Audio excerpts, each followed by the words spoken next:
Live on the news, and it's time for business. As the Deputy Chief Executive of Ghana Cocoa Board, Dr. Edu Ampuma, reiterates the board's commitment to improving the lives of cocoa farmers, the Concerned Farmers Association of Ghana has once again expressed anger at the way the board has been treating cocoa farmers over the years. President of the association, Nana Obwa Diebunsu II, lamented the poor living conditions of cocoa farmers across the country. Speaking earlier on the marketplace, he said farmers would wish to have a farmer at the leadership of Cocoa Board, as all previous managers did not have the interest at heart of farmers at heart. This comes on the back of public outreach over the salaries of top executives of the board, despite the impoverishment of most cocoa farmers.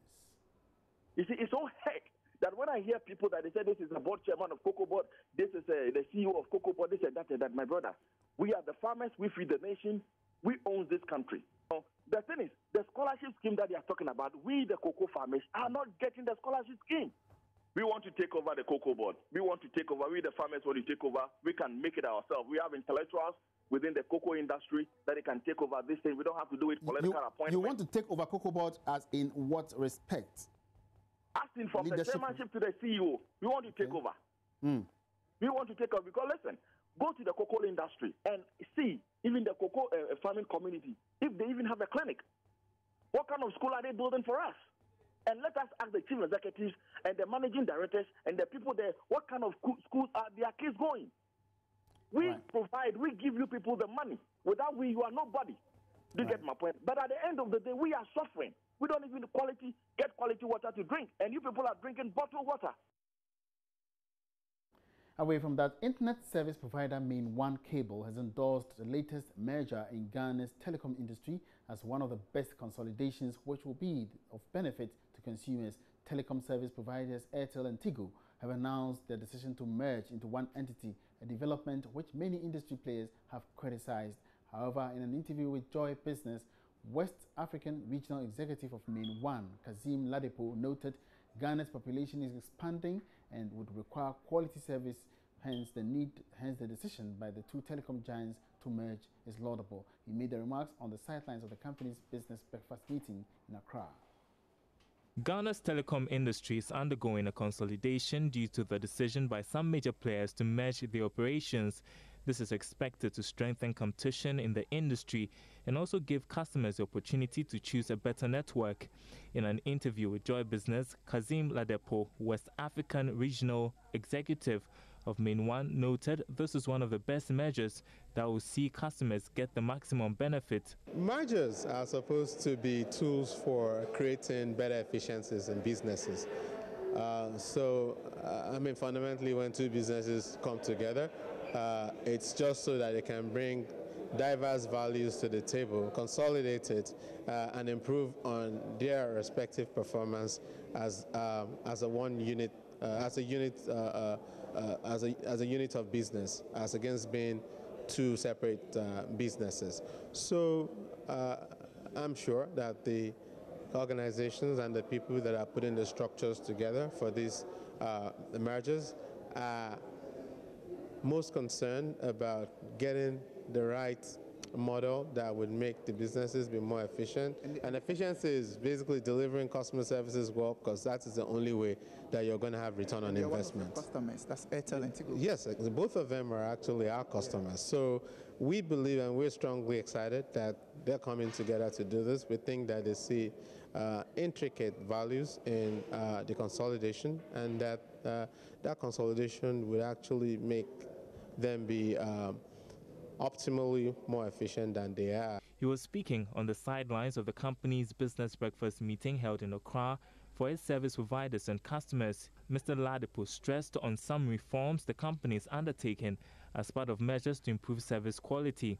Driven by mobiles, but we're also seeing a lot of enterprise-driven internet solution in the space in the last 1 to 2 years. And of course, also with the global trend, the Internet of Things, I think the region is catching up, and there's a lot of capacity in the region at the moment, and Main One continues to lead in that segment of the market, providing bandwidth, providing support and solutions, and we're evolving into a communication solution provider more and more these days. Sources say the merger will see some top management members of the two companies opting out to pursue their interests in other areas of the industry. Now, the temporary ban on small-scale mining has been championed by stakeholders against small-scale mining as a move to give ample time for heavily polluted water bodies across the country to be regenerated. Although Chief Executive Officer of the Minerals Commission, Dr. Tony Obin, has raised some questions about the practicability of a temporary ban on small-scale mining, many believe the ban is imperative to solving the effects of galamsey on major water bodies across the country. Speaking on the Business Leadership Show, the Executive Lounge, Senior Director of Government Relations at Newmont, Ghana, Ama Bewa, said there should be a differentiation between artisanal mining and illegal mining, so the exercise would not affect small-scale miners who abide by the law. You know, there's a differentiation between small-scale or artisanal mining and illegal mining. There are small-scale miners, you know, like let's say an Amabewa enterprise. I register with the Minerals Commission. I have a license from the EP. I have a small parcel of land, but I can also prospect and mine responsibly within that small parcel.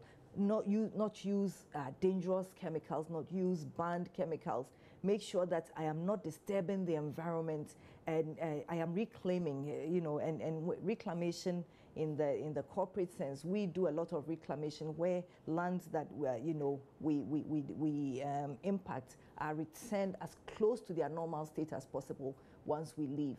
But on the small scale mining, they can also do some form of reclamation. So we need as a country to come together to find alternate sources of livelihood for people to desist from. Yeah, I don't think anybody wants to dig a hole under their house knowing that one day they might collapse into that hole. I don't think that any woman wants to put herself or her child at risk by standing in waters polluted with chemicals just to make, you know, a living. And so I think it's important to differentiate between small-scale and artisanal mining, which is done the right way. So you watched the full interview with Senior Director of Government Relations at the Newmont, Ghana, Ama Bewa, on the Executive Lounge on Saturday at 6 p.m. on the Joy News channel. It's also on Multi-TV and on DSTV channel 421. Moving on, the Afrimax Group of Companies. The Afrimax Group of Companies, owners of Busy in Ghana, has reiterated its agenda to drive education towards growing the economy. The 4G internet service provider in this bid has launched a youth empowerment program to prepare students for the job market. It is partnering with various universities and colleges to do this as part of its corporate social responsibility.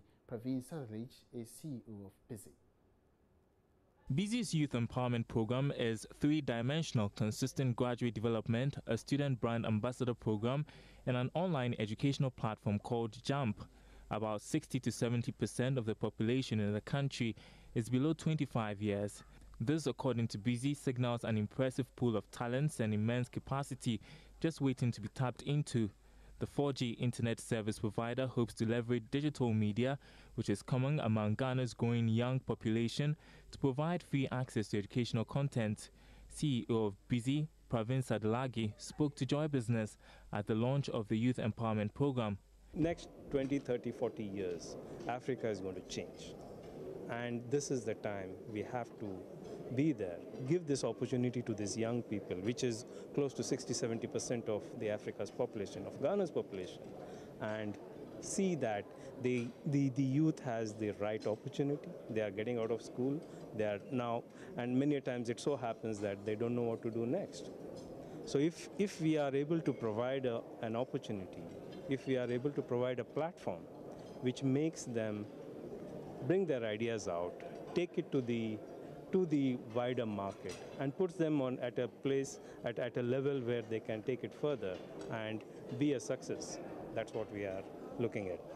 Deputy Minister for Education designate Dr. Yao Osei Educhum, who graced the occasion, highlighted government support to use ICT to facilitate education. We need to be able to leverage what we are seeing here today, what we are seeing through the JAMP program, and to make sure that it's not just an individual student who is privileged and having access to this content. We have to make sure that this content is available to everyone in the rural areas, especially in the zongos, especially, so that we can use this knowledge as a basis for transformation of their lives.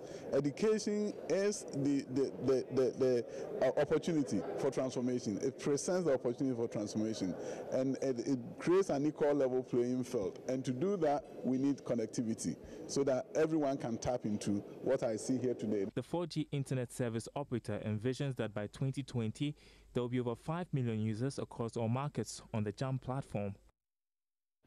And that's it for Business on the News tonight. Many thanks for watching. For more business news, log on to myjoyonline.com/business. My name is Emmanuel Abuachi. Good evening and have a great weekend.